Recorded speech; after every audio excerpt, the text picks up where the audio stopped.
I'm curious, what do you say to people saying that Trump played a role in the DOJ dropping the case? Because it's like, it kind of looked like you went the timing to does seem, and then all of a sudden he had your back at that Catholic dinner. Yeah. He was like, and it's, I'm glad it's you said wrong that. what they did. And I thought that was like a really interesting thing to even say. He said it kind of flippantly, which I thought was more effective, because he could have went and made a big deal of it. He was like, it's wrong what they're doing.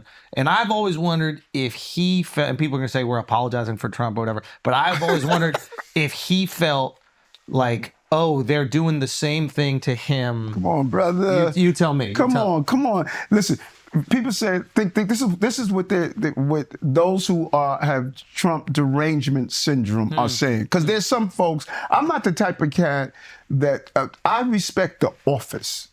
The presidency is in office. It's representative of our country. Presidents come and go, like mayors come and go. I'm a big believer. I'm a patriot. I believe in the American flag. My uncle died at 19 defending this country. I wore a bulletproof vest for the city. My brother did as well. So I believe in the symbol of office. So I don't have to like who's in office. I respected Biden to the fullest extent.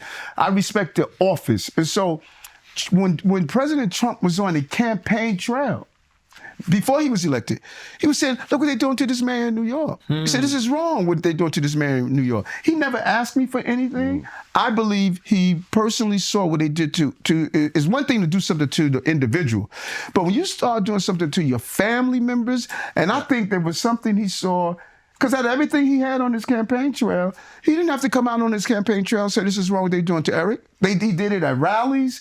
He did it the day before the election, when he's at Madison Square Garden, a few days before the election, on that Sunday. He said, look what they're doing to this man in New York. So there was never, they say, well, there was a quid pro quo. You are now trying to be hard on immigration. I said, show me what I said that refutes after he was elected that I wasn't saying before he was elected. The same things I was saying before he was elected. You commit a crime, you need to get out of our country.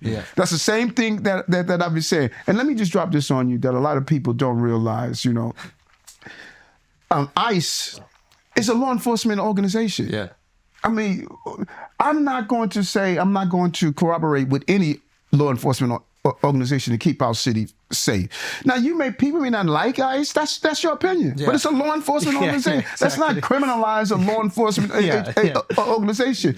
And there's some people coming into the country to commit crime. But you have been vocal, like when you were in the police force, which I thought was admirable. You were vocal against Amadou Diallo, I think is how you pronounce his name. Exactly. Which was a brave thing to do, because what happened to him was fucked. But to the same end, if you think what ICE is doing right now, deporting guys with green cards and all that, I assume that would be ICE, you would also speak up against that ICE. Right. Well, our city, this is some good stuff for your listeners.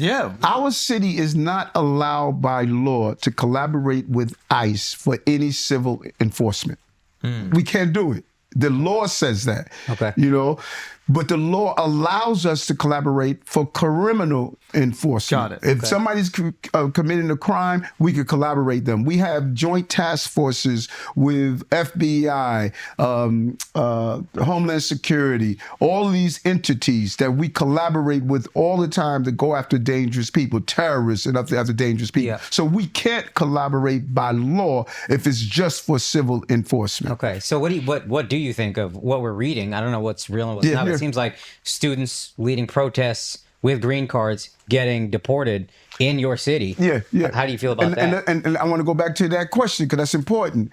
Prior to the election, when I saw what happened on Columbia University and people were saying, they are pro-Hamas. They lifting up Hamas. I am Hamas. When I heard people say that we should destroy America, all these leaflets on Columbia University and all of these protests who were there, some of them were not even students at Columbia University. Prior to the election, I said, this is unacceptable. My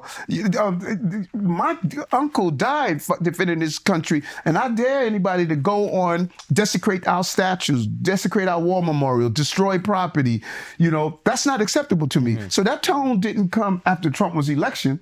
I was saying this pre-election, that's not acceptable to me. So those people who they got for whatever reason, I don't know the evidence that they have. I don't know if it's just because they violated some rule, violated some law, handing out terrorist paraphernalia. Hamas is a terrorist organization. Hezbollah is a terrorist organization. Gentle pushback. Yeah. Again, No. Respectful. Do a hard pushback, man. Okay, good.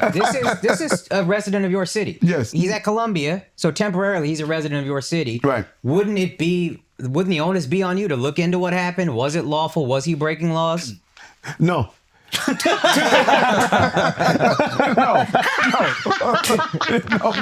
about that? How about that?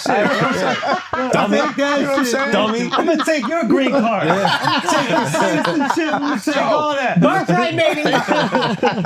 Okay, no, go ahead. No. You feel deaf to America? You know what? If he's saying all that, cool. Yeah, we don't know the evidence. But I want to be really clear, and I say this over and over again. A lot of people don't pick up and understand. I have no control over immigration. Mm-hmm. The federal government controls immigration. Understood. That's their responsibility. Yes. And you know, I don't know who, Jay-Z said it best. I have 99 problems, brother, and immigration is not one. You know what I'm saying? You know, they deal with immigration. No. And so when you start to, I don't want them coming in telling me how to run my city, and I don't want them dumping something on me like the previous administration did. Yeah. They had me deal with we were getting sometimes 4,000 migrants a week, 8,000 every 2 weeks. Do the math. Yeah. And so I don't want to go in and start telling them how to do their job in immigration, and I don't want them telling me how to do my job. Real quick. Should legal immigrants be afraid to practice free speech? I'm glad you said that. Yeah, that's an important question. And so many, when I'm moving around my immigrant communities, and they share with me, you know, what we're afraid. We're afraid to go to school, church, work, etc. And why are they afraid? Because I've been saying the same thing. Go to school. Go to your house of worship. Go to the hospital. Call the police if you need help. You know, the activists who love this hysteria are given the impression that all of a sudden ICE is going into our schools, taking our children, going to hospital. That's just not true. That's not true. They created this hysteria that you're seeing right now. That is not going on in this city.